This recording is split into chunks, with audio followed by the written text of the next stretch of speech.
listening to the Metal Summit, your source for all things rock and roll.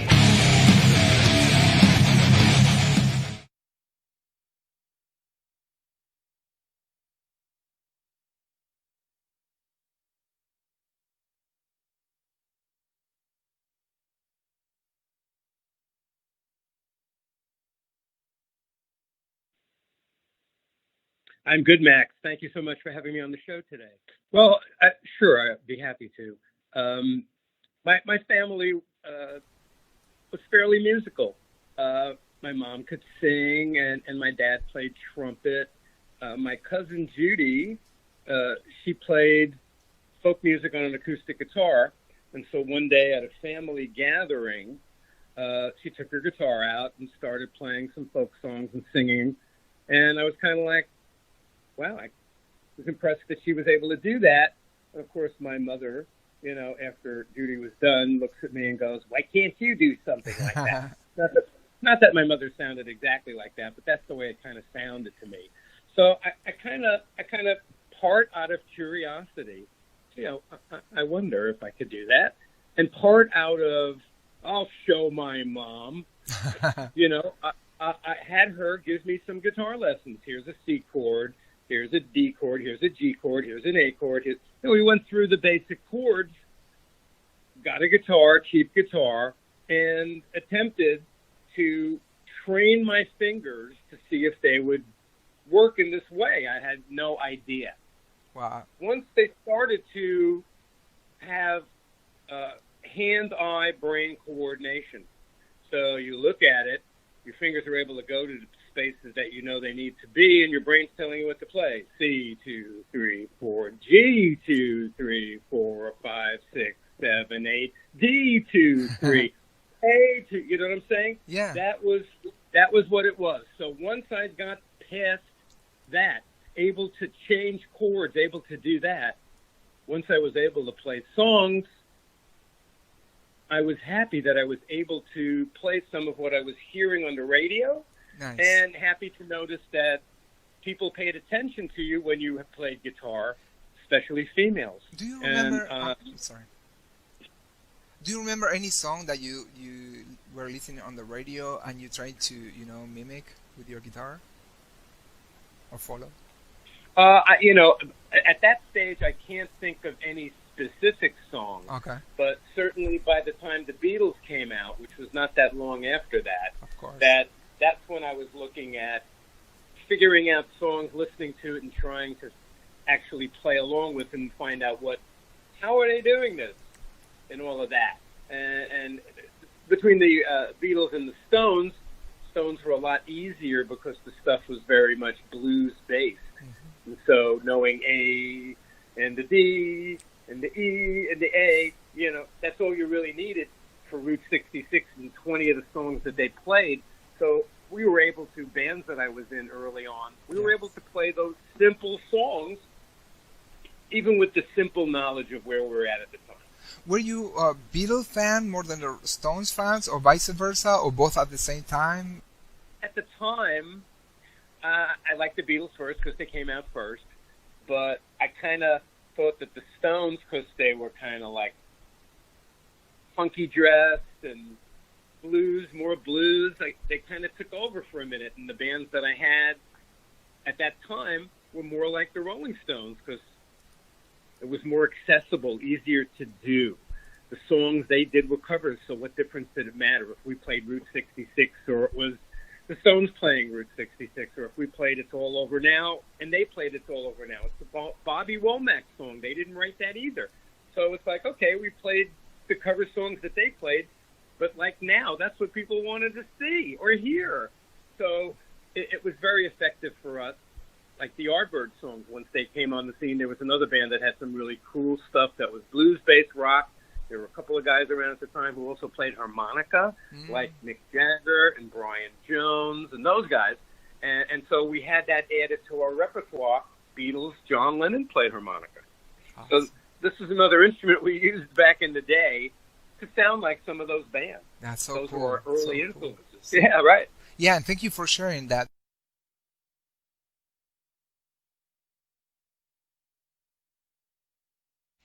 All right, everybody. We're here tonight. Thank you, everybody, for joining us. This is the Metal Summit, and we wanted to start the show, remembering Bob Kulick. To me, very special guy because, I met him in several opportunities. Always nice to me. We had, several conversations. He signed all my memorabilia, never a problem. I always, admire him, and, I learned about him back in the early 90s with there were no internet, and we all in Argentina, we all get together in a park to trade music, and magazines and all that stuff. And that's where I learned in the early 90s that Bob Kulick was part of Kiss in the, Kiss Alive 2, Kiss Killers, so anyways, this interview happened last year, and, for some reason the communication kept dropping, and we decided to move forward, say okay, we do it some other day. But the reason I wanted to put it, and I thank you guys for allowing me to do this, is because, and I will try not to cry, um, it's because he's not there's no conflict in that interview. It's all positive. He's talking about two guys talking about music, and he's talking about how he learned the first chords, and almost being a teacher, like and the C and the D, like that was his nature of a true musician, teaching, like sharing. That's what music is about, sharing and bringing people together. So Bob, had all that, like he gathered, and mingled with us, with the fans, the Kiss fans, always, nice to everybody, never a problem, and so I'm gonna miss him a lot, and I couldn't believe last week when I heard that he passed. So Bob, this show was dedicated to you. Having said that, my brother Jay is gonna start the show. Thank you. No, absolutely, Max. We are more than happy to do that for you. This is a brotherhood. We're here for the fans. We're here for the musicians who are donating their time to get to rock with us. And, when something means that much more to us, we definitely want to put it out there. And Bob was absolutely very much one of the great ones. And we'll discuss him, I'm sure, again somewhere throughout this show. But fans, friends, family, welcome all to the Metal Summit. Thank you so much for taking your evening out again every Wednesday night to spend it with us. We've got Max, we've got Angel, we've got Psycho Steve, we've got myself, but most importantly, we've got Beasto Blanco's brother Latham. Yeah, hey, you guys are just important, man. Thanks for having me, gentlemen. This is awesome.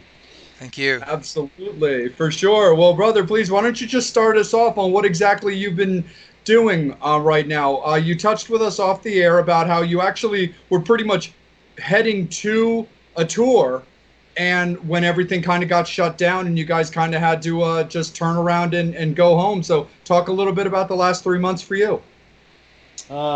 That's about it. Good talk, everybody. What's going on? Yeah, no, we're just getting ready to start our run for pretty much most of March, getting ready to do the festival up to with Brad, obviously, as you know, Jay. Yep. And we got about 6 or 7 shows in, made it to, it was a trip, man, because when we started going out there, it was really, it wasn't really weird how fast everything was progressing. I mean, it was a trip. So, I mean, we started, first week of March, and it seemed like every show we were playing, the venue was shutting down that night. And then we were like, hell with it. Let's just keep going until they literally, like, we are literally shut down. We go the next day. I think we were like near Chicago. Sure enough, governor shuts the city down. We just played. Okay, let's go to the next show. I mean, so we're like the last band that played in a lot of these venues up to this date. And we got as far as to a little town outside of Cleveland, pretty close to Cleveland. And that's about the 6th show in, and that's where it really things started getting really thick. I mean, we got everything. The stage was set up, and stage manager actually came up and said, "Man, sorry, we can't do the gig tonight. Governor shutting down everything." And so it was like a 9 o'clock curfew. And sure enough, we were able to do our meet and greet and have see some of the fans, because they were driving. Some people were driving 5 to 7 hours, to see this show. So they accommodated that for us, which was cool. And then I shit you not, man. We got all our stuff off the stage onto the sidewalk, and sure enough, police officers were coming down the street, just like going on just really nicely going on every business. Hey, getting everybody out of their businesses that weren't shut down and out by 9. So if you're a restaurant and you have a cleanup crew or your kitchen crew, it didn't matter. Get out. It's done until further notice. So after that, got on a plane in Indianapolis and came home, and here we are. I'm talking with you fine gentlemen, man. 3 months later. Hey, do you guys remember that time? Do you remember when there was a pandemic? Yeah, I think I remember hearing something about it once.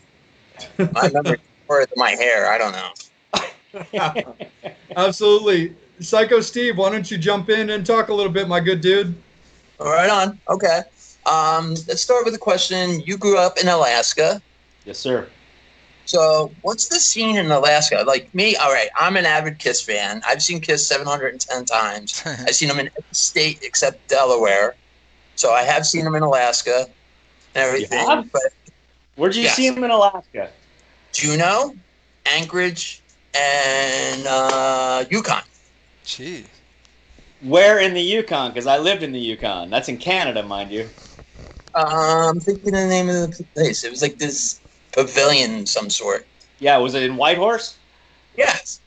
Yes. Yeah, that's the only like kind of city around Right. that area. I worked on a gold mine right outside of the Whitehorse, about 3 hours, 3.5 hours out in where the original first gold rush ever happened in the United States, well, in the Pacific Northwest, back in the 1800s.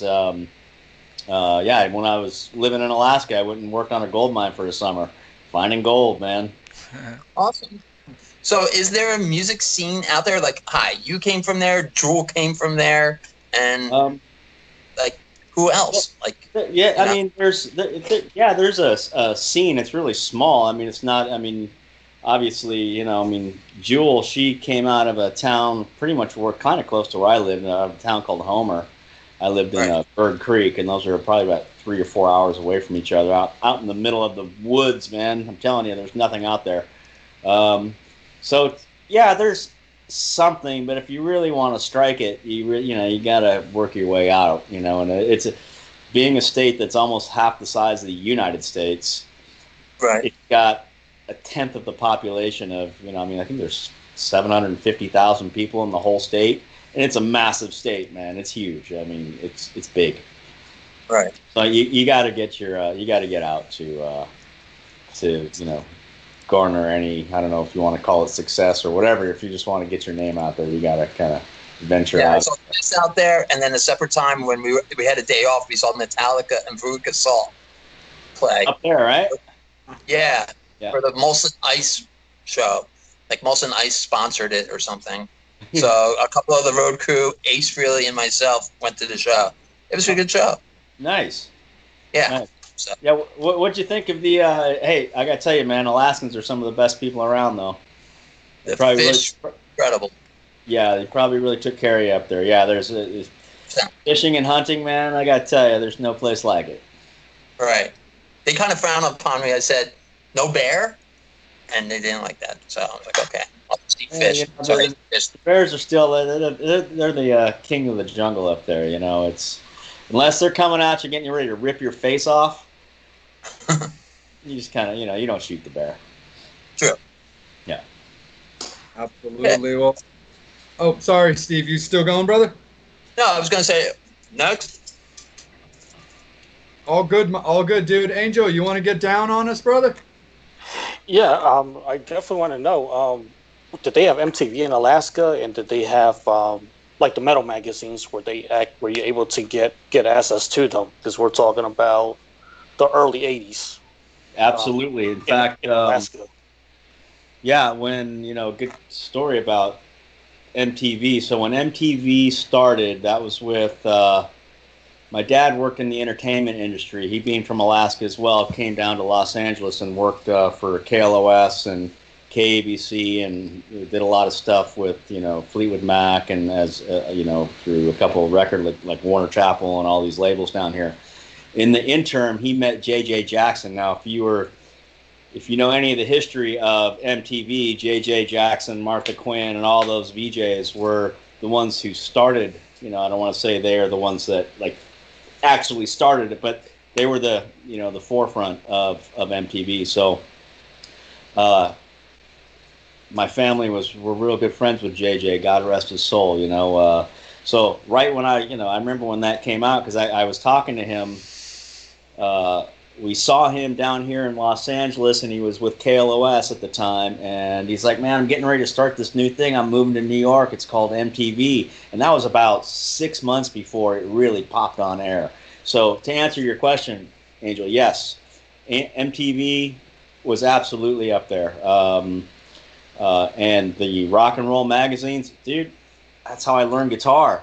Guitar Player magazine, and my walls were peppered with everything from start naming some magazines because they're up there. I mean, all the big ones. Yeah, I know there was Metal Edge magazine, Hit Metal Parade, Edge, Circus, Rolling Stone. Yeah, Circus. I mean, I was getting every month the Circus and whatnot.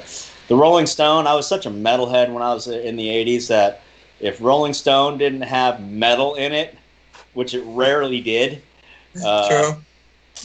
It did not get. I didn't buy it. Yeah, but there was Rip magazine back then. There you go. There was Rip. Yeah. What was the other one? Kerrang. Kerrang, Metal Hammer. Metal Hammer. And then those we're are- forgetting one of the other majors, man. Metal Did I say Edge. Metal Edge? What about Yeah, Circus? that's the Metal Edge. What about Circus what, had man? something of metal. Circus Circus. Yeah, Yeah, there's- Circus there's magazine. Yeah. had some metal, There- right? Like I Yeah. remember a Motley Crue, at least, cover. Yeah. Burn I magazine. I thrived on those magazines. I mean, shit, man. Well, what was really cool was back in '83. So, I mean, where I went to high school, my high school was the only concert venue for years. I mean, all the way up until you probably went to the Sullivan Arena, Steve, where you saw Kiss, right? Okay, so 100%. that was built in '82, I believe, somewhere around there's when they opened the doors on that. Prior to Right. that, my high school was the only stage big enough to accommodate any concert since back from the 50s up until '81, '82. So I saw many Ted people was Nugent. that? I missed Ozzy. It was Oh. right when Randy Wow. died. He still kept his commitment and played my up there God. with Brad Gillis. But I missed that one. But I saw Molly Hatchet, Ted Nugent. Wow. There's so many I saw there. And then the Sullivan Arena was opened. And I don't know where the hell I was going with this. There was a point to this. But Well, question. we were talking magazines and guitar. Yes. So right before I think it was right before Sullivan opened. There wasn't like a whole lot of concerts coming up. Plus, they're very seasonal because during the winter it just sucks ass up there. So I remember K-Whale, which was one of the main rock stations up there. They aired the US Festival. And so I listened to it. I'm not shitting you guys. I listened to it on my radio 3 days, and there was only a couple commercial interruptions per the day, obviously for the for the broadcast. But I listened to that thing 3 days. I did not leave my room. Wow. Oh, how many rock stations were in Alaska? Two. Yeah, Two? we had K-Whale, and then there was one other one.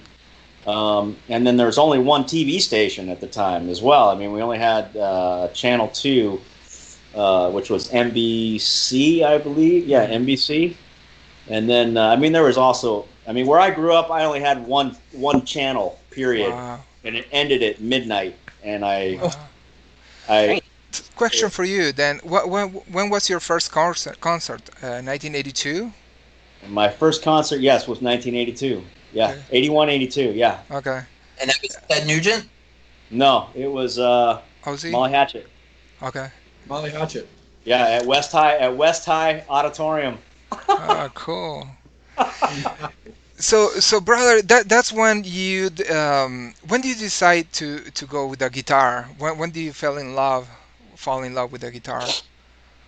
Well, my dad always wanted me to play guitar, so he got me a guitar and it was the last thing I wanted to do. To be honest with you, it was I was I was a ski bum. I skied every day, and that was my life goal, was to be a pro skier. Wow.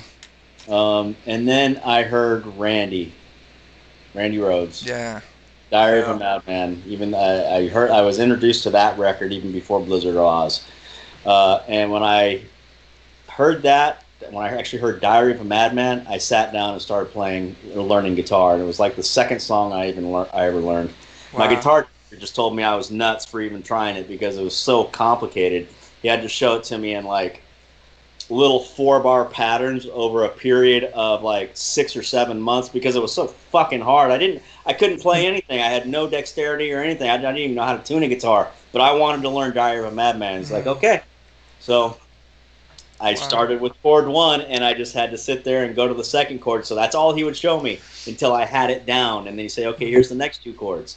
Da-da-da-da. So it took a while, but Yeah, and Jay, sorry, Yo. let me sneak one more question, because since you're talking about this, Absolutely. living in Alaska, so was more complicated to get gear, or talking to a friend, or like here, I don't know, when the cities are more crowded, like you get everything, right? You live in New York City, you have like 20 million music stores, like to buy instruments.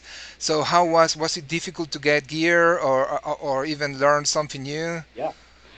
Yeah, there was one music store, Spenard Oh, Music, House of Music, man, on Spenard Avenue, and it's too bad it's not there. So yeah, I got my they had a good thing of gear going on there, but it all had to be shipped in. So if Gotcha. like my first guitar, I actually bought it off one of my good friends from high school. I worked all summer at a t-shirt shop printing t-shirts. Wow. I mean, he sold me his. I still have it, man. Let me show you this guitar. I will never get rid of this guitar. oh hell yeah! Trust me, that was going to come up eventually. This is my very Yes. Pocket Mini Electric, man. Very cool. It plays like a. I just fucking love this guitar. It plays like a Les Paul, but it's got the star shape kind of to it, the Explorer thing. Nice. So yeah, I bought this thing, $250 cash. Walked 2 miles with it in my hands without a case. So this was in what year was this? Because $250 then and now is totally different. This was in 84, 85, somewhere around there. And so I played on a. Here's my actual very first guitar. And this is my very, very, very first guitar. Like the 200 guitars, like. Not Oh, everybody has okay. their first guitarist. So Wow. this is my first guitar. My dad bought me this, and I didn't want to play it because it was not cool. A classic guitar. What kind of strings are those nylon or? Yeah, nylon. And Wow. you played rock and roll on nylon strings. Dude, I have one of those. I love them. What are you But talking my about? dad was right. He was right, man. So this is one of my favorite guitars, actually. But too. it's easy when you start learning. It's easy to learn there because the fret is wider, so your fingers you can you don't have to struggle that much. It's easier, in my opinion. That's how I I learned. learned Diary of a Madman on this. Yeah. Killer. I don't want to forget the fans that like it. No, absolutely. I was going to kick it down, bud. So I had that guitar. I'll finish this real quick. I had that guitar. I didn't have an amplifier, but I did have a boombox, and I had a boombox with a cable that was maybe 16 inches long, that had RCA at a 1/4 inch, and I had plugged it into my guitar, and sound came out of the boombox. So I had to sit to this boombox for about a year to hear any guitar. Amazing, man. And then the next summer, I worked at the t-shirt shop again, saved up some money, and bought myself a little Fender Sidekick. Dude, the best musicians I met, they all, had to these kind of stories, a lot of sacrifice, a lot of dedication. I mean, you appreciate more stuff, and you dedicate because you appreciate, if you have like, I don't know, I'm just generalizing here, but if you get everything, probably you don't pay much attention, but when you get something and you appreciate it and you focus, so True. Yeah, yeah. sacrifice. That's how you become the best, That It's we do it for the Absolutely. love of music. yeah, Oh yeah. definitely, man, definitely. Angel, how are our fans doing, buddy? Wow, a lot of comments. I'm gonna get to them real quick. Star Peter says hi, Steve. I saw. Bruce Gillespie, good evening, all. Hey, Bruce, What's up, Bruce? is my mom watching? Evan Lewis, good evening, everyone. What you guys are doing is awesome. Thank you, Evan Thank you, Lewis. man. Of That's what we're course. here for. Bill Burke, show on March 12th in Illinois was great. Oh, what's up, Bill? Bill's awesome, man. He's a diehard fan. That dude, Thank you good for guy. watching, man. Thank you, Bill, for watching, man. Thank you, Bill. And Bruce Gillespie from Canada, thank you for watching. Another good dude. Carolina, hey, loyal beast. Oh yes, and Carolina, yes. And we have a fan she's a repeat fan, Bridget Sullivan. She has subscriptions to all of the magazines that we mentioned. Thank you again for tuning in every week. Cool. That's awesome, man, for sure. Yeah, yeah, definitely, brother. We gotta kick in a little bit too, because like I'm a big Beasto guy myself, dude. I mean, I've got Live Fast Die Loud tattooed across my hands, and I know you do.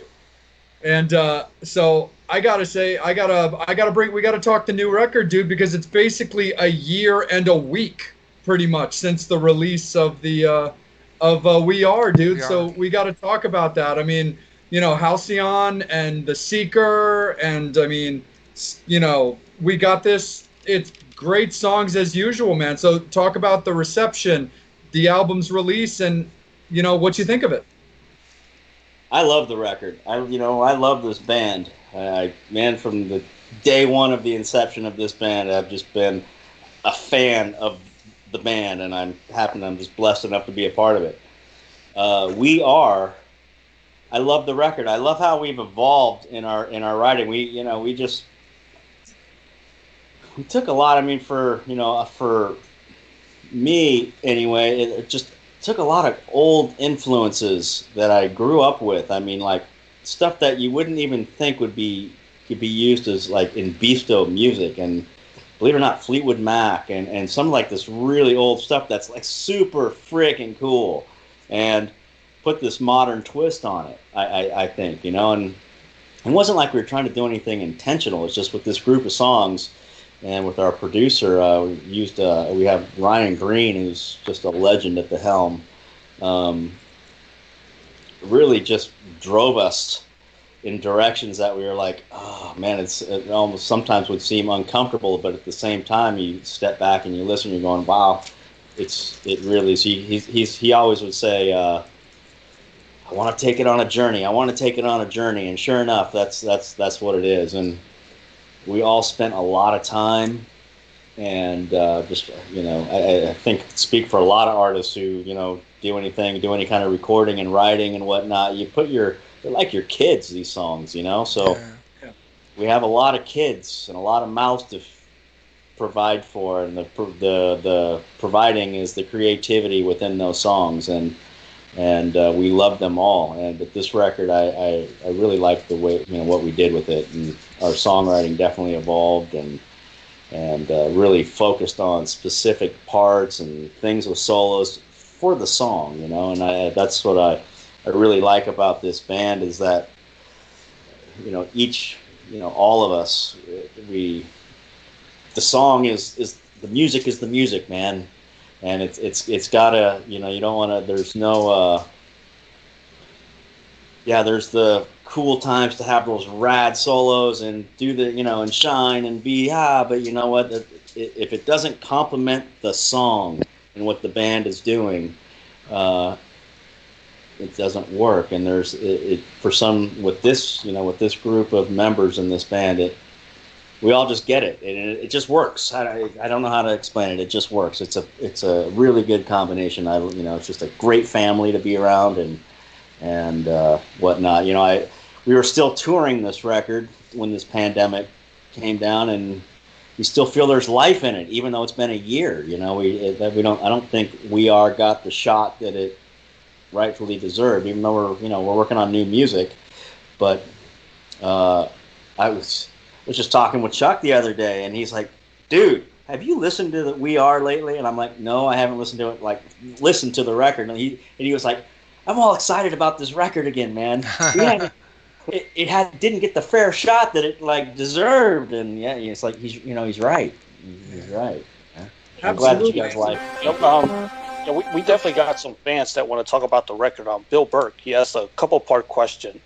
Yeah, bring him in. Can you talk about the writing process in Beasto and who contributes what parts and how you all collaborate? Well, usually it'll come up with, Chuck will have some some really good like song blueprint ideas, or I'll have some guitar riffs. Chuck's really good at taking my piecemealing my parts into something, where he can actually sing to and maybe write another part to. So it goes both ways. I'll send him guitar riffs. He'll, throw a quick drum track or something to it and put a vocal line onto it and just kind of, mumble some, words or melody to it and write another part to it. So that's really what we do is we'll kind of get a blueprint of songs before we go into the studio. And I mean, since we're all in different locations, thank God for the internet that we're able to create and write from afar and just email each other ideas. And then when we get in the studio, we'll really pull them apart and come up with different parts if we need it right there or whatnot, and different vocal ideas. There's a lot of writing that happens when you're in the studio, but we try to keep things, because studio time costs money. You wanna have a fairly good blueprint and idea of what you're doing when you get in there, but sometimes that just throw it to the wind because what you came in with one idea, like Halcyon, for crying out loud. And that happened a lot on We Are, but you brought up Halcyon, Jay. And that one, if I played you the original version of that song, you wouldn't even recognize it. Really? Yeah, I mean, and actually, quite. What was you brought up another one? Seeker's great, but I also, so many good. But we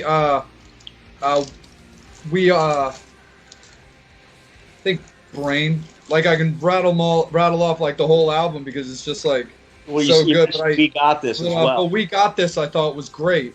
Yeah, that's another one. If you heard like the original demos, vocally, yeah, the vocal melody is kind of what Chuck had going, but and besides the key of the song and a little bit of the way it's going, you'd be like, oh my God, this is a completely different song. We might have to make that a thing, brother. I'd love to hear it. Yeah, maybe like a B-side or something. Right? Absolutely. But the thing that's also really cool about We Are is it's just like what you had talked about, brother. Is like you can tell, like, the maturity, the style, the fact that 4 albums total, 3 studios in, you, Chuck, and Jan all working together, with each other. Because the fact is, you guys really don't have any slumps. You have no clunkers so far when it comes to these records. They're so solid, really well thought out, and well written. You guys really should be proud. Thank you very much. It's an honor that you say that. We on behalf of the band as well, we all say thank you for listening, man. There's so much music out there, and a lot of it's so good, and it's just unfortunate that none of us get to hear some of it out past our friends. I mean, we all have friends who write stuff, and you're like going, oh my God, you're a dick. It's brilliant, So I appreciate you guys buying the record and supporting it. Absolutely. Bill had another question, and there were some other fans as well. Cool. After a couple of these questions, Angel, let's kick it over to Steve. Okay, cool. Bill also wants to know, can you talk about the stage characters and how you guys came up with your characters? Good question. Yeah, he came up with a lot of good questions. All right. Fucker, my question. I don't think with the stage characters, I think they just kind of evolved, and this is be a good question for Chuck and Calico because you know, they're coming from the land of Coopersville, and there's nothing but characters, right? Mm-hmm. Yeah. It just evolved. I mean, we did our first tour. Our very first tour in Europe was Chuck and I we only had like 5 songs, and we did this tour with Bruce Kulick and John Corabi in Europe, and we just did like a week and a half, 2-week run. There's stuff you could probably see it, and it seems like once when we did our second tour and we had Callie in there, it just all the characters evolved, and I don't know.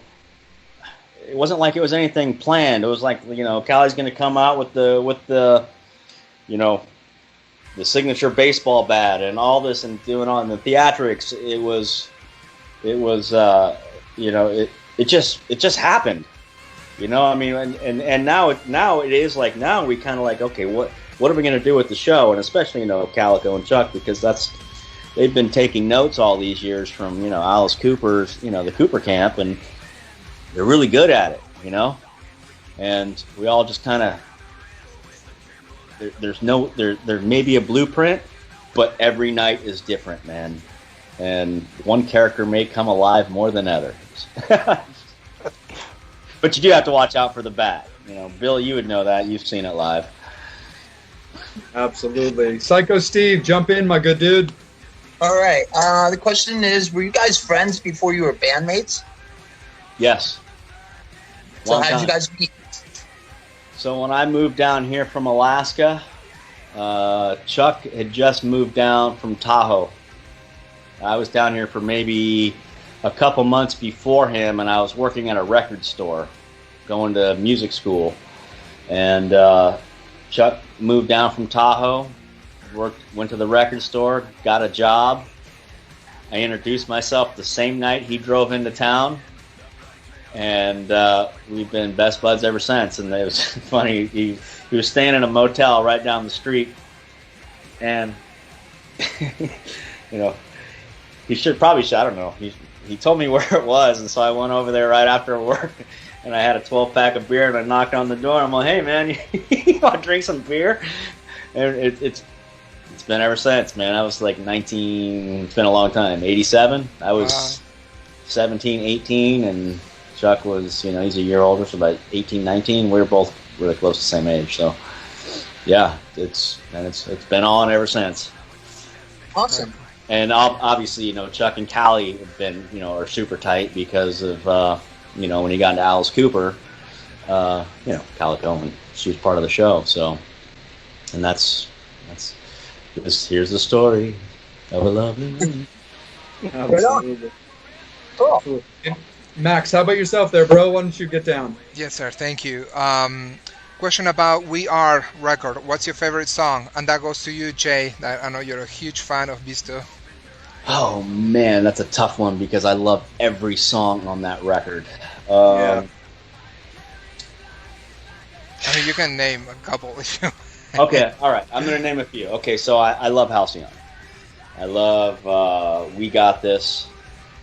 I love Half-Life, and if Chuck was watching this, he'd be like, "Ha ha! I told you." So I hated Half-Life when we were coming up with it. I was like, I couldn't stand it, but I do like it now.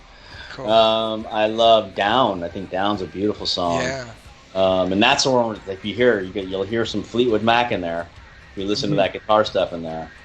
I think the guitars on this record, I had so much fun doing them. There's a lot of cool guitar work and like stuff that the way Ryan mixed it, he took the guitar parts and made it. They don't sound like guitars. It's awesome. There's sounds, and I really love that stuff. So, Follow the Bleed, man, I love that one. We wrote that one in Germany. We were doing this really huge tour out there, and we were staying in what we call the Duck House. So it's cheaper to get like B&Bs sometimes than it is to get like 4 hotel rooms or motel rooms. We were staying in, we were doing this van tour, but it was a massive tour. And we stayed in this house on this lake in this little town out of Hamburg. Almost kind of creepy. And we ended up coming up with the Follow the Bleed in that house like a year before we ever recorded it, and it just kind of with the music blueprint anyway. And what else? We Got This, and that's just like it's pretty anthemic, I think. What about Let's Rip? Oh, that's another great one, man. Yeah, thank you. Yeah, that's a good one. Because man. you know why I'm asking? Because I hear all different kinds of sounds of music. You know, like Let's Rip to me is a classic heavy metal song. Classic, you know. And if you allow me, sometimes your songs they are more modern, you know, up to date, you know, to what sounds like a modern band. But that Let's Rip It to me takes me back to the classic heavy metal, and I love it, man. It totally is, and it's really musical. Yes. Like if I don't know if any of you play an instrument, Jay. I think you do. You're a bass player, Jay, right? Yeah. Your guitar. Dude, learn the parts and Let's Rip. Okay. You're gonna have a blast. Wow. It's a lot of fun to play it. The guitar parts, the musical parts, and they all fit. There's a lot of cool stuff going on in that song. The rhythm is so classic to me. The rhythm is what very catchy, and it's amazing. Like I wasn't expecting that song from you guys at all, and I said, wow, you surprised me with that, this is what happens to me with We Are, the record. You surprise me, song after song. I don't know what to expect, if I listen to the record for the first time, the first song probably is totally different from the second. Oh, wow, so it's like you get new stuff, during the whole journey, when you listen to the record, so. Those are my 2 cents. Some of those songs, well, that one in particular too. There was a group of songs, so we did like the songs in like groups of 3 or 4, and we kind of over the process of the record. And some of it was when some tracks where Sean came in, and just when he laid his drums down, that's where some of the rewrites would happen, because it was like, oh my God, this is just those beats just took the song in a different direction, and that happened to be one of them. Nice. Wow. Here, man, before we kick it down to Angel for questions from him and also questions from the fans, brother, here's just a little fun fact for you, since we're talking about Beasto songs, is so the restaurant and the bar that I work for my day job, I'm one of the bartenders and also one of the heads of the cocktail program. I actually designed a specialty cocktail for our menu that's called Bloodshot, and it's based off your song. One of my favorite songs. Oh, you got to snap a photo of that, dude, and I will. DM it to us, please. I'll make sure that you get that, because that's definitely a thing. It's a specialty designed cocktail with like some flair to it that is called Bloodshot because of Beasto Blanco. Very cool. That is rad. What's the line in that? In the gutter. Yeah. I did a few drinks with my buddies last night. We really put them down. Yep. It's such a great song, man. I love the words. Chuck did an outstanding job on it. It's so party. I love it. Absolutely. Angel, take it over, brother. Yes, I got a lot of comments from fans. So let me just to where I had left off at. Oh, Scott Strickland. I bought the record a year ago, and hello from St. John, British Columbia. Ernesto Javier Larondo from Mexico. Scott, says, hi, loyal beast. Awesome. Sorry about that, Angel. I interrupted you. Go ahead. No, that's cool. I mean, it's your show, so. Let's see. Dan Bolsar, we are amazing. A true coming of age for the band. Dan's awesome. Kate Z, hello from Savannah. Awesome, Kate. Bruce Gillespie, the solo in House Zone is killer. Can't wait for MORC 21 to see Beasto live again. Beasto, come on now. Beasto. Sorry. You can shoot me for that one. I got to say, real quick, let me interrupt. That's one thing, man, we have some of the best fans, and they're just all, we've had the opportunity and the blessing to meet all these people that you're talking about,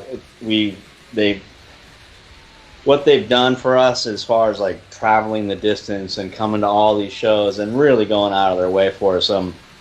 Not only just being fans of music and supporters of Beasto, a lot of these people that you're mentioning, they've become friends. You know, it's interesting if you're out there on the road. A lot of these people, you see their faces, and it's like it's not just like a fan, I guess you want to say. They're your friends now. You know, and then it's cool that they're on here. So thank you guys. Yeah, and they're from all over. Like we got Adam Korak. Greetings from Australia. Yes, Wow. there's another cat right there, man. Wow. So thank you for tuning in. I mean, we got fans from Australia, from Mexico, From Argentina. DeVito. Hey, I know that guy. Hey, I know that guy. Anyways. Terry Fleming has a question. Yes, Terry. Ask him about running through the parking lot in his underwear last time they were in Dallas, Texas.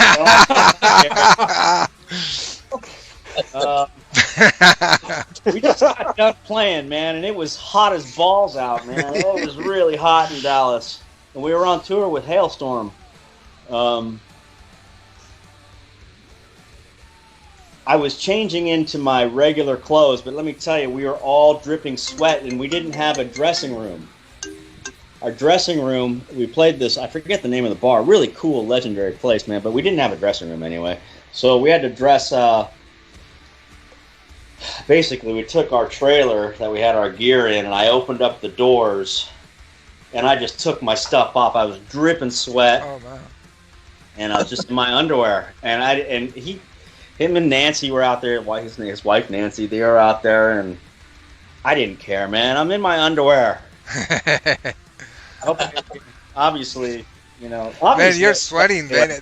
A good mark, right, Terry? This is why we welcome fan participation, because they come up with some of the most The best insane questions, man. Those are the best questions. Or memories. Brother, was that the Dallas venue Gas Monkey? Yes. Yes.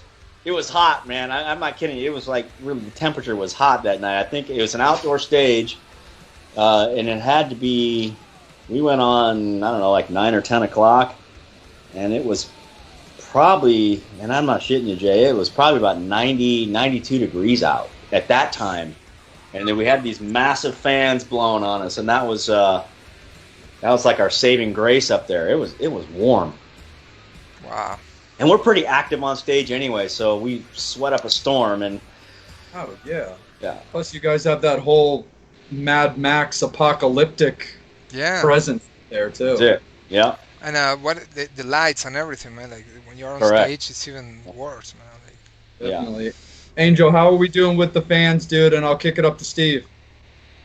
More fan comments. Dan says your guitar work was stellar. Can tell you, I can tell that you were loving it. Let's Rip is an awesome song from Levin Lewis. Nice. And Shane and Nicole say hi from Oregon. Can't wait for the next tour. Those are my Alaska buddies. We all went to high school together. So, well, speaking of that, I guess when you resume touring, I love that. Will you be hitting overseas as well? Because we know Europe, they love their rock music. So does Japan, South America, and all those other places. We're working on it, man. We were talking about Europe at the end of this year, like right around October, but everything, and obviously everything got postponed, and so now we're seeing, hopefully we can make up gigs. We're working on it, everybody. It's a day by day thing. Yeah. We don't know. I mean, right now you can't even get out of the country. yeah, So you cannot predict anything right now. Or even out the state. yeah, it's you go out of the state. I guess most of the states you go into the next state, you got to do a 2-week quarantine, and then if you go to Yeah. another state, you got it right. It's Yeah. Something like that, yeah. it's man, traveling is Painful. hard. Yeah. So we're working on it. We really want to hit South America. We want Japan. We know we've never been to those markets, and it would be really good and it'd be a lot of fun. And I know we have fans down there. Okay. Yeah, for the- definitely. And I'll give you my contact information if you want. If you go to South Yes. America, definitely I'm willing to help. Whatever you need, guys. Oh, Max, absolutely. Would love to take you up on it because, we have some fans down there, and they always ask. And Oh, definitely. South America and Europe. I'm telling you. I mean, go and watch Ozzy Osbourne or any band, the heavy metal band there in Argentina, where I'm from. People go crazy. You know, Yeah, but real crazy. I know if I went to Argentina, I would come out of Argentina probably about 16 to 70 pounds heavier. For the meat. For the meat. But I'm not kidding you, man. I am a huge fan of the cuisine of Argentinian dude, cuisine. if you come to Washington D.C., I grill something for you, dude. For Okay. the whole band. For the whole band. I have to tell you a story after the show. I don't want any of this cheap Milanesa, any kind of shit. You know what I'm talking about. I want the real deal. Yeah, man. I'm telling you. I'm gonna send you a couple of pictures, and you'll see. I fed in Spain. I fed like 50 people. I grilled for 50 people, man. The whole village. My mother-in-law is from a small village. So after that, you know, I was known because the Argentinian guys, the husband, and now, you know, of this lady, right? And now, oh, she's the wife of Max, the Argentinian guy who grills, you know, like in Spain, I'm famous for that now, for the real meat, man. I know what you're talking about. Yeah. But anyways, sorry, I don't want to derail the show, man. Go, Jay. Sorry. No, it's all good. Psycho, come on in, my man. All right, I just have to say something about the meat. You can cook for 50 people. You can't cook for us? Dude, like, at the M3 festival, I don't know if I told you, but I was going to ask you guys to come over, dude, for a barbecue. That's what I love that kind of stuff. But you know, the fucking COVID, you know, like screw everything, man. But that was the idea, to get all together of us. Yeah. Okay. Anyways. We'll look at it just before I let Steve say his question. Just keep this in mind: as long as Ballroom Blitz goes off without a hitch, I'm there because I'm working it. You guys know you're all there doing the interviews. We can make it up to everybody and brother with the cuisine then. Oh, Tupperware. That's all I say. Absolutely, Psycho. Take it away, buddy. Okay, but one word for you, Max. Tupperware. You can bring it to the show for us. Okay. It's not the same, man. It's not the same. It has to come from the grill straight to your, you know. He's right, Steve. It's got to come fresh off the grill, fresh, man. And, you know, smell that, you know, barbecue. Yeah, dude. Don't worry about it. I got you. Hey, Max, you can bring the bread, though, and some Tupperware if you want. You can do it. All right. All right, so you guys have about 4 albums and 1 live album. Now, when it comes to doing a show, how do you figure out what songs you're going to play, or do you just all say, hey, let's play 2 songs from this album, 2 songs from this album? How do you figure it? No, actually, we do put a set together. We plan that out and to see how things will flow. If you listen to our records, you can tell that the records are also... We like to write our songs like as if we're playing a live show as well. So that kind of the records are kind of put that way too. No, they're thought out about what we're doing musically, and it depends on how one song flows into another and what kind of little bits we might have that Callie wants to do. Like, I mean, in Solitaire Rave, she's got one thing that she really, you know, with a couple props that we have that really fit in well with the music. So yeah, that's what I mean. There's a little bit of a blueprint of you know, our set before we just get up there and just start jamming whatever. So no, we don't technically pick 2 songs from this record, 2 songs from this record. It's really going to be what's going to be the flow of the set and what's going to, you know, take people and take them on their own journey, and how we can present it well to everybody. And one question to add to that: do you have a favorite song that you like to play live? Man, I've got a few. One of my all-time favorites, I love playing Damnation live. I just love that old gritty blues, the way that song, and it's one of my favorite songs of Chuck vocally. I just love his vocals in that song. And so that's one. I like playing them all. They're not, you know, it's even though they're my guitar parts, they're not easy parts to play live for me. I mean, I really got to sit and like plant myself and focus on what I'm playing, because the chords and the patterns and the picking and all that we do, I like to play everything like we do it on the record, and we all do. So, but answer your long-winded way of answering it, Damnation is one of my favorites. It's just got a cool, sick groove to it. It's like Rob Zombie and Lemmy went camping in the bayou, fucked, and came out with a little Beasto Blanco and the Damnation, man. It's just rad. Very cool. Awesome. All right. So, brother, I got a question for you right quick, man. So this is probably a question you've gotten somewhere in a previous interview, when as long as you've had like an interviewer who's familiar with the Beasto catalog and stuff. But the first album, your female parts were done by Tiffany, and then you've had Calico there since. No. Oh, really? Yeah, no, that's Calico from the get-go. That's Calico from the get-go. Yeah. Okay. Okay, so when we did that on the first record, let me just explain, because no, that's Callie. She was breaking into her acting career. I think at that time, she'd have to correct me if I'm wrong, but I think she was steering away from the Alice Cooper touring and the music and wanted to really focus on her acting. So when we did that record, we got her in, we roped her in to come in and sing some parts. We didn't know if she really wanted to have her name tied to us at the time, because we weren't really a band at the time. We had 5 or 6 songs, and Chuck and I listened back, and we were working with Tommy Hendrickson from Alice, and he's a legend. The dude's awesome, just like Ryan. And we listened, we were like, holy shit, listen to what we've done. This is really cool. It started out just to be like a fun thing just to lay ideas down to. And so Callie came in, and that's basically it. We didn't know if she wanted to have her name tied to anything with what she was already trying to do. So nice. Yeah, she got a little dicked in that deal because her name wasn't on that record, and apologize, Callie. I absolutely apologize. But that's her. That's 100% Calico.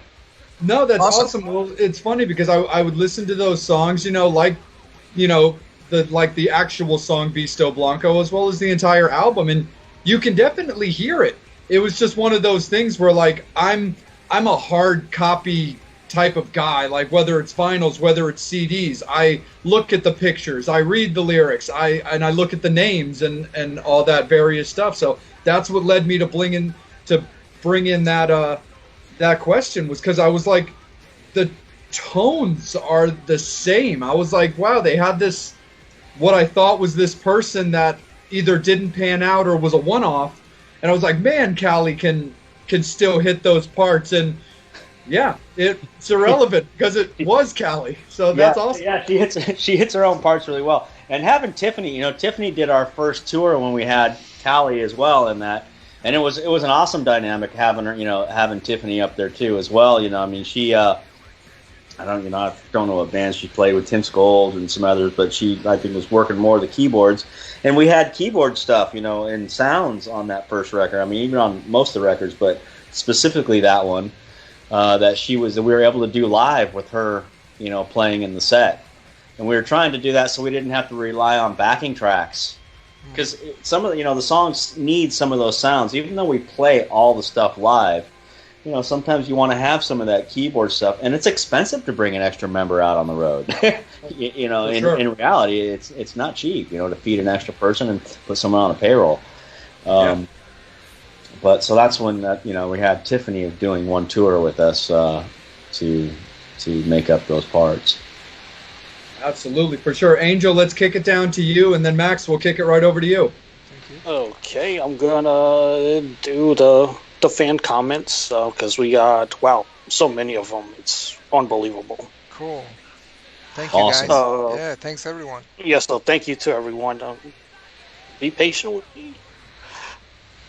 One fan, just I didn't get to where it was, wants to know, what's your favorite solo to play? Favorite solo. Man, sometimes I like some of the simpler ones, and it's not just because they're simple, it's because I love melodies in songs. So like when I attack a song solo-wise, I just love melodies. I really have a lot of appreciation for guys who can shred and rip, but I'm not that guitar player, and so live, like Halcyon's definitely a fun one. It's a hard one to play because there's a lot of things that are kind of changing in position, but it's fun. Another fun one to play, Damnation. I love playing that solo. I love it because there's a section where it starts off and it's just drums, and then it's just Chuck and Jan are just hitting boom, just these hits, and I have to be like really focused because if I get off, it throws off the whole tune. But it's a lot of fun to play that because it's just super like mean bluesy. I love that stuff. What other one? Man, We Got This is a cool solo. That's a really fun one to play. It's got that maiden and ding ding ding ding ding ding ding. It's got that's a cool run. What else, man? There's I'd have to say those are like probably my top 3 that I can think of offhand, and I'll probably think of 9 more. Oh, I should have said this after we get done here, but yeah, that's probably about it right now. Nice. Terry Fleming wants to know any ideas in the works for the next record. Terry. Yep. We need $30,000, man, and we'll start the record, brother. Respond with him with that, Angel. And I say that because he's been a dear friend of the band's, man. Yes, we're working on music. We're working on music slowly but surely. It's with everything kind of going on. This was like the first time that Chuck has really had the time to be home. I mean, it's. The Cooper tour got canceled up until they might try to do things at the end of the year, but who knows? They're trying to make everything up. So, good for him because he's actually getting to see his family again, man. I mean, he's, Chuck, the touring hound. He's gone a lot, with Alice and Beasto. So, he's, taking that time, focusing on that. We're all doing, focusing on some things, but we're working on it. I don't have an answer to that, but we're working on it. Fabiola Stevenson, Chris Rock's My Voice is in one of their songs. Who is this? Fabiola Stevenson. Yes, that's a very dear friend of mine, Fabiola. Nice. She did the, so if you listen to the first record, El Nostro Spirito, we had some voice tracks in that, and Fabiola was that. Her and I worked together in the studios for many years, and she's one of my closest friends. All right. Shane Forsey, ex Chris, if he wants to back to Maselli's Italian restaurant. Yeah, dude. Yeah, when things open up, absolutely. This show could be on the Food Network with the way we're talking about food. I know. You guys are killing me with all this food too, because I'm the vegetarian of this. Jeez. I'm the hungry one. Hey, don't worry, Jay. We'll make sure Max brings plenty of chimichurri for you. Dude, you're an expert. You're an expert. Yeah, my wife is the one that takes care of the chimichurri. Oh. So, and our buddy Matt Porter. But just bring him nothing but chimichurri. No bread, okay? No bread for Jay. Cool. Our buddy Matt Porter has a request about playing Diary of a Madman on that acoustic guitar. Yes. Can you want do to it? relate the Play it? message? Yeah, he's asking if you'll play it now. Oh, man, what's his name? Matt? Who was it? Matt. Yep. Yeah, Matt Porter. Yeah, Matt, I would, man. It's missing it's missing 3 strings. I can't do it. Oh. And I would butcher it right now. I haven't played that guitar in so long. It'd be... I'm the messenger, so I always got to relay the message. Yeah, I was going to say, Randy would come out of his grave and punch me if I played it sloppy right now. And, hey, here's the thing. Did you guys know that Diary of a Madman was actually... because Randy was really into classical guitar, and I didn't realize this until I was studying classical in college, that it's a Fernando Sor. If you look up Fernando Sor, he was a classical guitar player way back when, and that song is an exercise in one of this guy's books. And so Randy, learning all that stuff, took it and made it into a masterpiece. It's pretty neat. Wow. Very, very good. I know Fernando, but I did not know that. Yeah. If you get one of Fernando, he's got it's all in musical notes. So you need to know how to read music. But if you start there, I forget what it's like. I forget the number. Exercise number 15. It's an exercise, and there's like 18 exercises in this book, And Fernando Sor, when was he around? Like in the 1800s or early 1900s? Like long time ago. Like right in there, yeah. So yeah, that's where Diver Madman came from. The music, anyway. Interesting. Learn about food. We learn about music. Look at that. We're all about the education here. Move over MTV. Exactly. So we're getting to the nitty gritty, gentlemen. It is now 10:09 Eastern Standard Time. So just so you guys know. Yeah, So Chris. I mean, one more round, and then we're all good in the hood. yeah, I think so. Yeah, because we typically roll for like an hour, brother. But I mean, when things flow, they flow, and as long as everybody's comfortable, we just kind of keep rocking and rolling. But yeah, we can definitely set it up with the round thing. Steve, you want to kick it off, bud? Sure. Okay. So you have been playing with Beasto and Chuck and Callie. What was your reaction when you first met Alice? Did you do like the whole Wings World thing and bow? God, no, no, not at all. I that's funny you bring that up, though. The Cooper family, it's like going home to your own family. They're such down-to-earth people, and you felt really welcome. So it wasn't like I wasn't like starstruck or anything like that. Plus, I don't get too starstruck meeting folks. It was awesome to meet Alice because one, he's just been supporting us from day one. I mean, from day one, he's been a huge supporter of this band. So yeah, it was like meeting like going home to family, like meeting Uncle Alice. I'm not kidding. Aunt Cheryl. I mean, Calico was having a birthday party, not this last one, but last year, at our aunt's house, and Karen and I went, and I talked with, there was, probably, I don't know, 40 or 50 people there, and I talked with Alice and Cheryl the whole time, and Kara, and, and Callie, obviously, but she was kind of hosting, so she was bouncing all over, trying to, make sure everybody was cool.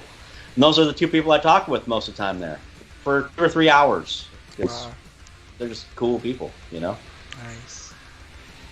That's awesome, man, for sure. Max, how about yourself, man? Why don't you take this one? Since we are wrapping up, brother, thank you so much for your time. Thank you for your music, dude. Like, it's very, I don't know how to explain the feeling, but it's very cool, that you're doing this, that you keep up with the music. It's difficult for a rock and roll band, for a heavy metal band, to nowadays, like you say, $30,000, or whatever.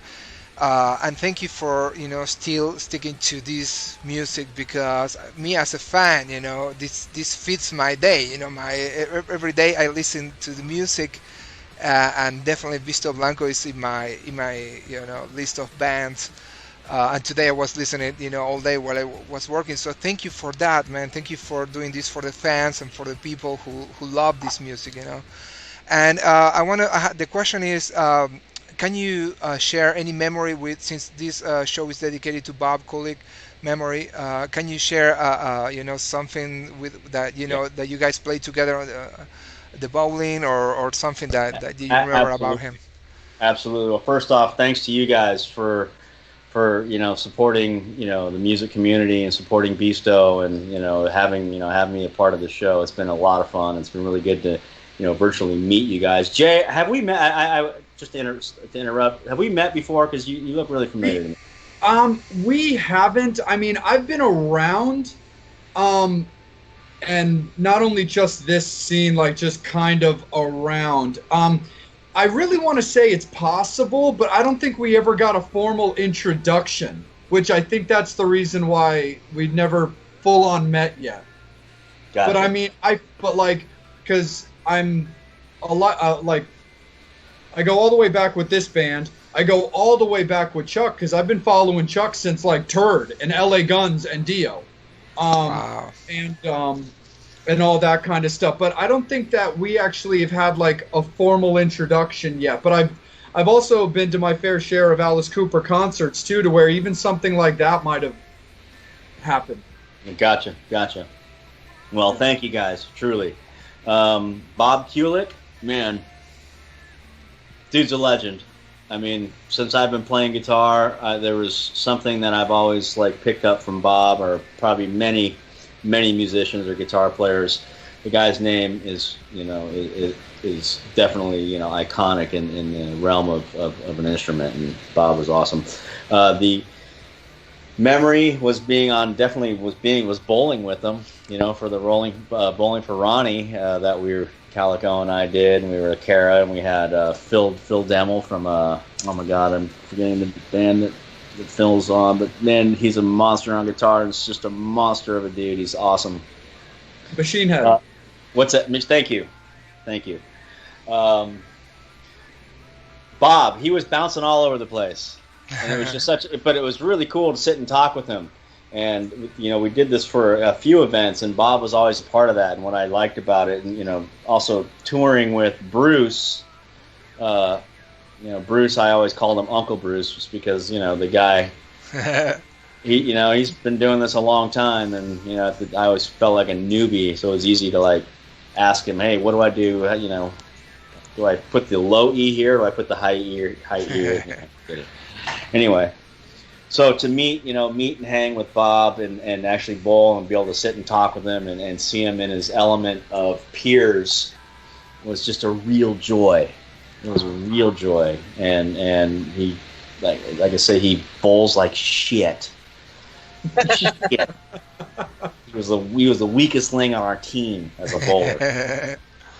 But I love him. He was awesome, and I'm a big fan of him. And I'm sorry that he's gone. And I'm big condolences to the Kulik family, to Bruce and Bob and their family. Question, very quick. Were you there in the Kiss Expo where I think Chuck played with Bob and Bruce, but you were there in that expo too?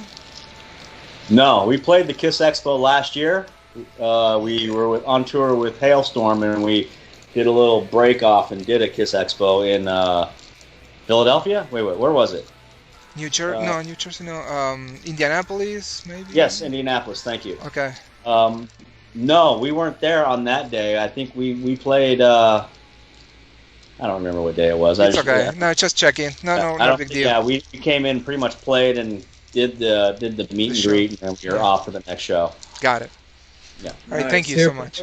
Before we kick it down to Angel for his final question and the finals from the fans, my last one for you is, because I've always been interested in this kind of stuff, because like I've had my fair share of bands and my fair share of having to do like the phone calls and the paperwork signing stuff. So I'm just kind of curious, how's your relationship with Rat Pack Records? Because they seem to be treating you guys real good. Rat Pack's been awesome. I mean, Joe's always been a good guy, and he's been behind us since since first record. It's with everything, the way it's again, the way things are going right now, everything's at a halt. Yeah. So call me a bad friend in the sense as well. I haven't even reached out to Joe. Thank you for bringing that up. I'd like to reach out to him and see how he's doing. For sure. But. Yeah, no, they've been good. Rat Pack's, been behind us since day one. Awesome, man, for sure. Angel, how about questions from you, my good dude, and finals from the fans?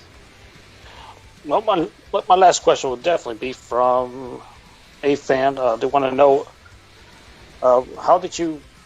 Hold on one second. Because sometimes people will post questions and they will bounce off. The Lynch Mob video, about your involvement in the video for Lynch Mob. Yeah, that was awesome. That's from Scott Strickland. Oh, Thank you, yeah. Scott. That was fun, man. We were recording. We were recording We Are, the record, and the studio was right around the corner from where they were shooting the video. So we ended up. I forgot how it came about that we got there and we met Oni and George up there. We met everybody because they were already there, and obviously Chuck knows George from playing with Lynch Mob for a little small run, and we know Oni. We happened to pull up, and it was pretty much just to say hi during their video shoot. And next thing we know, we're doing a bar scene, drinking. I don't know what it was that we were drinking. I don't know if it was fake or if it was real. I just remember it being a lot of fun, and I remember it being really hot. about all I got on that. Oh, right on. Steve, how are you doing, brother? Did you have anything to wrap up on, or were you cool? I'm cool. I just wanted to say thank you so much for taking the opportunity to speak with us this evening. I know our fans appreciate it. I know I appreciate it. And appreciate you for, taking the time of your busy schedule, Likewise, Steve. Thank you. Thank you. And keep up the great work. And I can't wait to see you hopefully in the end of October for Bradley's event and meet you and have a beer with you or a shot of Jaeger or something. We could do a vodka. I'm a vodka guy. How about that? Polesnaya. There you go. There we go. Absolutely. Angel, how are you, brother? Are the fans cool? Oh yeah, like I said, just a lot of fans saying thank you for a great show. Vanessa Ward, can't wait to see you guys again. Vanessa's awesome. Bill Berg from Indianapolis. Just want to thank all of the fans for tuning in, your comments, your feedback, all that good stuff. Absolutely, awesome. For sure. Awesome. Thank you to all the fans too, man. Again, I truly can't stress enough about the Beasto Blanco fans. They are diehards, and a lot of them they're from everywhere. Are dear friends. A lot of these people have become our dear friends over the years. Absolutely, for sure. Max, how are you doing? Are you doing good, my friend? 1 second. Yeah, yeah. I'm checking that I'm not on mute because. Making sure the meat is the meat done yet? Max? No, 5 more minutes. 5 more minutes, and we start eating, man. But no, anyways, nothing. Thank you, man. That's all. Like to me, I'm very happy. Thank you for making my day, brother. Because this is the highlight of the week for most of us. In the group, and the fact that you're sharing your time. That doing this. For like another friend. I feel like you're one more of the group. And that's amazing. You made our job easy today. That was cool. Thank you for hanging out with us. Though, Max, it's not like this is the only time where you can't get off the phone and say, "Hey, I got to go. I'm really busy." Absolutely. Yeah. But yeah, brother Latham, thank you so much, brother. We really appreciate your time. I'll be in touch. I'll PM you my number. We can keep in touch and stuff like that. And Kara's got contact for me as well. So if you ever need anything, don't be shy. You're a member of the family, dude. We'll definitely, we've got the band's back, and we just really want to appreciate your time, man. What really this comes down to, and we've said it at shows before, is, from myself, Max, Angel, Steve, and for Bobby, who wasn't with us tonight, what it really comes down to is how you felt about this, that you had a good time, you enjoyed yourself, and that you felt that your time, was valued, and that you enjoyed, participating. Well, I appreciate it. Absolutely, you guys. Thank you for having me a part of it. And again, thank you for being such a supporter of the, of not just Beasto, but of the music community, because we need you, and just like you're saying, Max, you need the music. We need you guys to be out there to push it, and we just appreciate your time as well. Truly. Awesome. Thank you. Absolutely. Well, fans, thank you so much. On behalf of Max, Angel, Psycho Steve, myself, Jay, and of course Bobby, we want to thank you guys all for all the support that you've shown us. Thank you for tuning in to another episode of the Metal Summit. Yeah. We've got our next guest announcement we'll put out in the next few days, so stay tuned, and thank you so much. The Metal Summit loves you, and stay metal. Yeah. Stay metal. Thank you. You are listening to the Metal Summit, your source for all things rock and roll.